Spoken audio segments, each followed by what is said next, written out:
जय श्री केदार दोस्तों, स्वागत है आप लोगों का मेरे इस YouTube चैनल केदार बाबा के वीडियो में।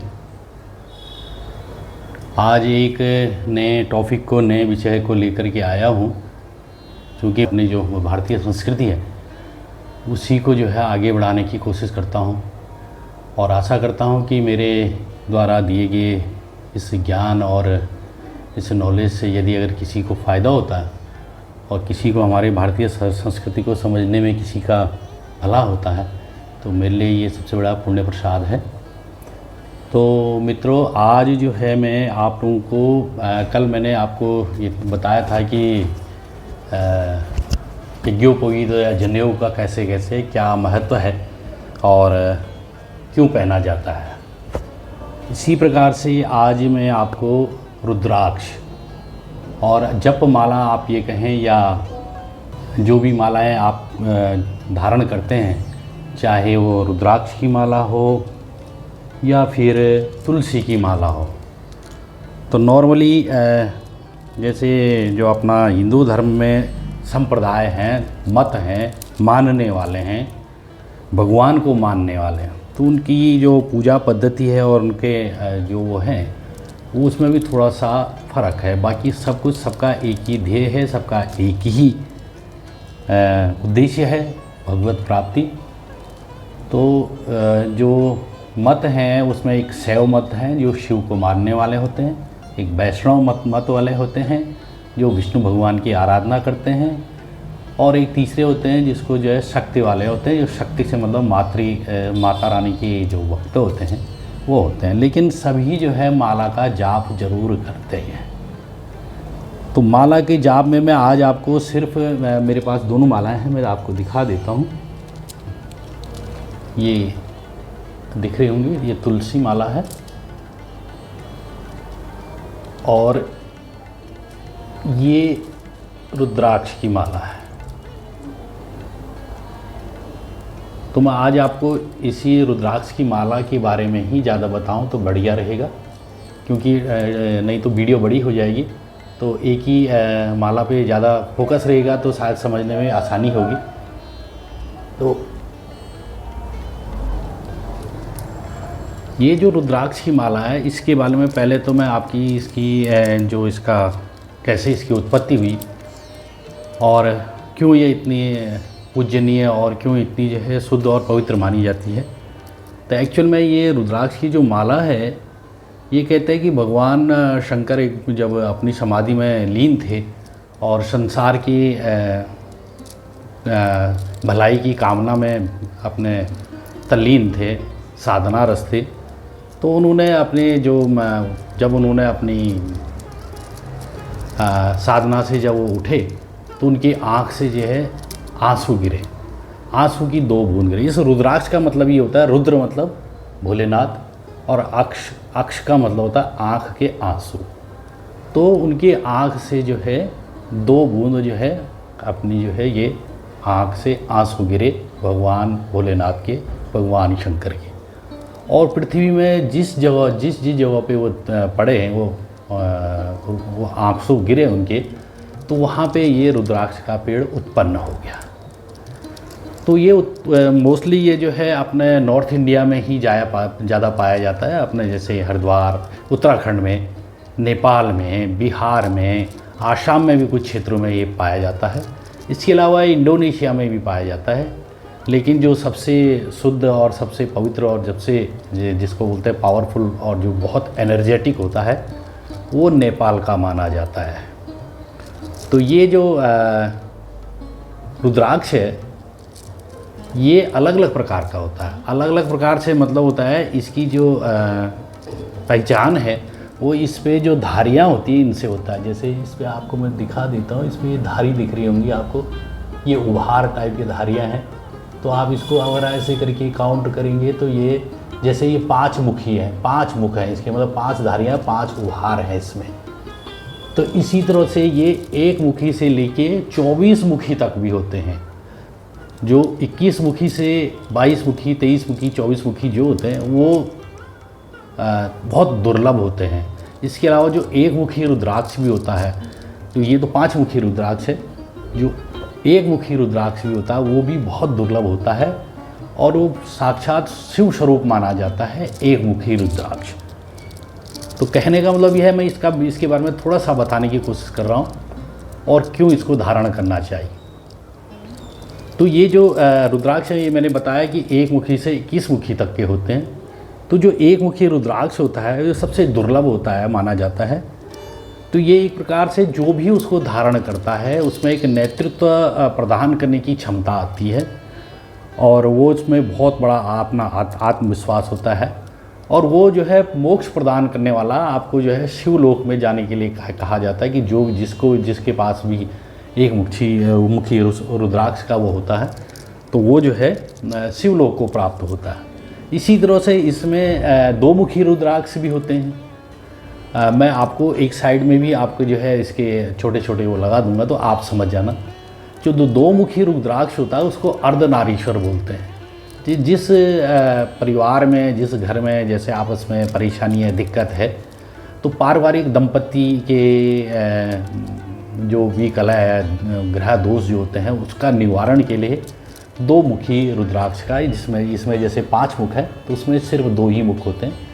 साइज छोटे बड़े होते हैं। जैसे ये मेरी जो है जप माला टाइप में, तो जप माला में ये छोटे मनके हैं इसके और ये बीच वाला एक मनका ये होता है इसमें, इसको जो है पार नहीं किया जाता है, इससे आगे ये गिने जाते हैं, इसे काउंट करके होते हैं। तो ये जिस माला में जो है 108 दाने होते हैं, पूरे 108 मनके हैं ये रुद्राक्ष के। कोई भी रुद्राक्ष की कोई माला होगी या कोई भी तुलसी की माला होगी उसमें 108 दाने होते हैं। अच्छा, 108 दाने क्यों होते हैं? क्योंकि जो 27 नक्षत्र होते हैं वो 27 नक्षत्र पूरे एक साल में वो 12 राशियों में पूरी जो है 4 बार चक्कर मारते हैं। एक चक्र पूरा करने में पूरे जो है एक साल को चक्र पूरा करने में 27 साल वो 4 बार लगता है। तो 27 को 4 से मल्टीप्लाई करें, गुणा कर लें तो 108 होता है। या ऐसे सिंपल से ये मान के चलिए कि जो 9 हमारी राशियां हैं, 9 राशियों का यदि पूरे एक साल में अगर उसका एक पूरा एक टाइम टेबल माना जाए तो 1 साल को पूरा करने में 12 महीने लगते हैं इन 9 राशियों को कंप्लीट एक साइकिल पूरा करने, एक पूरा चक्र करने में, पूरा चक्कर मारने के। तो 9 को अगर आप 12 से भी मल्टीप्लाई करें तब भी 108 होता है।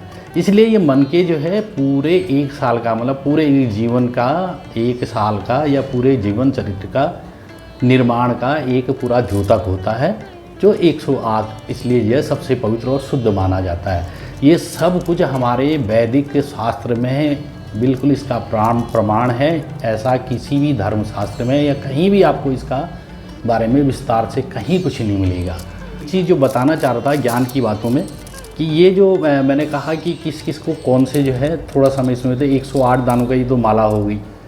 इसके अलावा किसको कौन से दान वो करने चाहिए, जैसे किसी को बहुत सारे, आजकल सबसे ज़्यादा हर किसी को पैसों का सबसे ज़्यादा हर किसी को वो रहता है कि पैसा आए, घर में मान सम्मान हो जाए, स्वास्थ्य सही रहे और किसी प्रकार की कोई दिक्कत परेशानी न हो।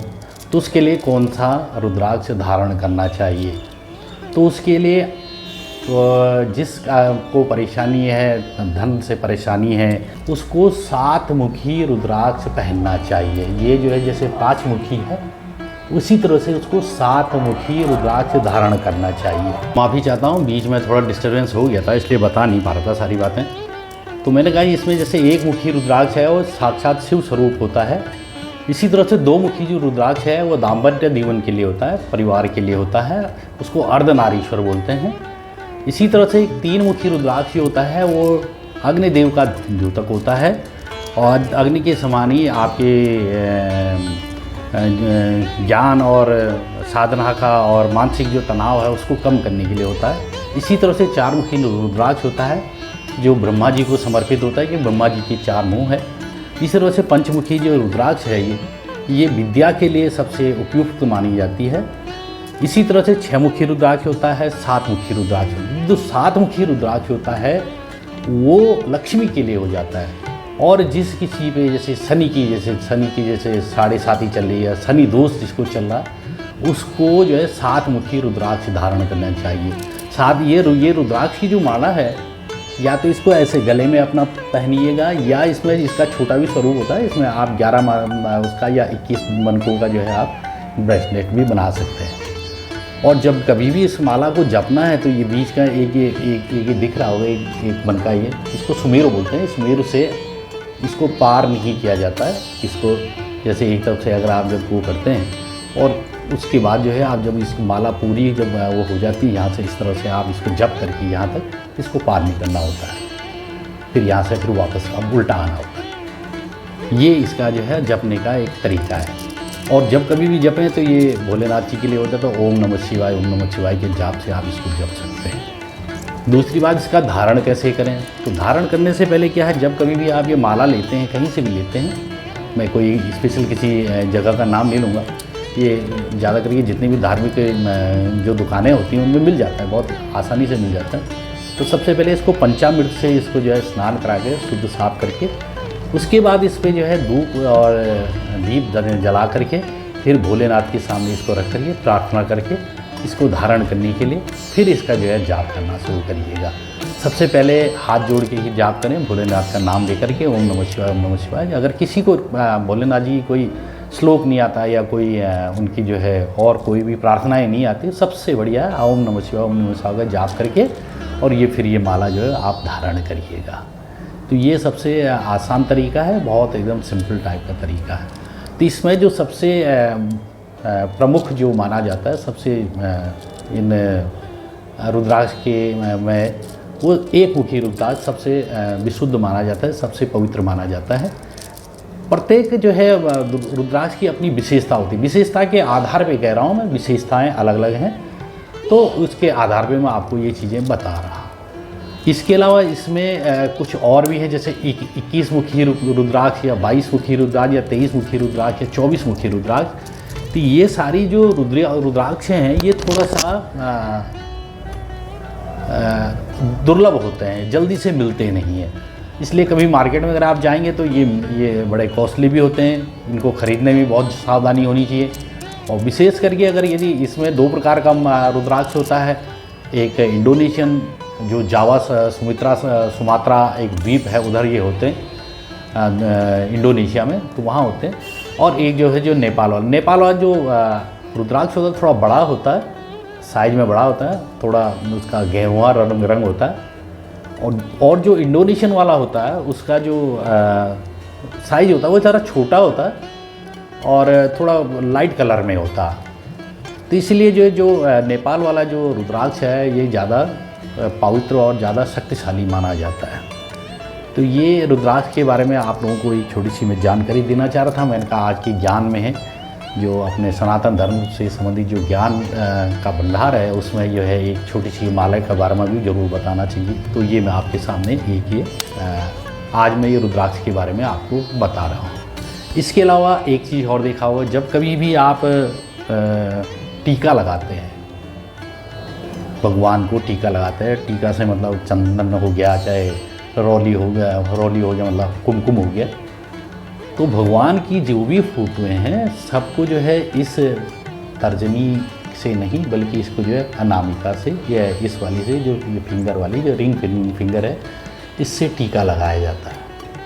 कभी भी जितने भी भगवान की फ़ोटोएं हैं या उनके विग्रह हैं या उनकी मूर्तियां हैं या उनके चित्र हैं, तो उनके जो भी वो हैं उन पे जो है सब पे जो टीका लगता है वो इस उंगली से लगता है।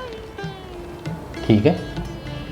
इसी तरह से यदि अगर आप टीका स्वयं को लगाना है, अपने को लगाना है, तो फिर इस उंगली से, बीच वाली उंगली से जो मध्यमा है इससे लगानी है। इससे अपने को टीका इससे लगता है। जो अपने हमें शैव ब्राह्मण हो तो इसलिए मैं टीका इस तरह से लगाता हूँ, 3 उसमें त्रिपुंड टाइप में। इसी तरह से जो वैष्णव होते हैं वो ऐसे इस तरह से टीका लगाते हैं, परंतु जो टीका लगता है स्वयं को वो इस तरह से लगाया जाता है अपनी मध्यम वाली उंगली से। और यदि आप जजमान को, यदि आप पूजा कर रहे हैं, पूजा करने के बाद आप किसी अपने परिवार में किसी को भी आप टीका लगाते हैं या किसी भी यजमान को या आपके यहाँ जो भी आए जिनकी आप पूजा कर रहे हैं, कोई भी पूजा कोई भी कर सकता है, उसके लिए कोई स्पेशली ये नहीं कि स्पेशली ब्राह्मण ही आए वही कर ले। ब्राह्मण से मतलब है जो पढ़ा लिखा हो, जो जानदार है, जानकार है, वही ब्राह्मण है। अगर आप उसके द्वारा अगर आप कोई पूजा करा रहे हैं तो उसमें भी यदि अगर आप किसी को टीका लगाते हैं तो टीका फिर उसको इस उंगली से लगाया जाता है, ऐसे करके, ऐसे करके, इस तरह से, ऐसे, इस तरह से में ये टीका लगाया जाता है। तो ये 3 बातें बहुत ध्यान रखने वाली होती है। भगवान को इस उंगली से लगानी है, फिंगर रिंग जो फिंगर है, रिंग फिंगर, और अपने को ये मध्यमा वाली उंगली से लगाना है, इस तरह से, और जो कोई भी आए उनको इस तरह से लगाना होता है। तो आज के लिए इतना ही। आप लोगों को ये जानकारी कैसी लगी, ये ज्ञान का कैसा वो लगा आप लोगों को? यदि अच्छा लगा होगा तो ज़रूर लाइक करिएगा और मेरे इस चैनल को सब्सक्राइब ज़रूर करिएगा, और अपने मित्रों के साथ, अपने दोस्तों के साथ, अपने परिवार के साथ इस जानकारी को ज़रूर साझा करिएगा। जय केदार, धन्यवाद।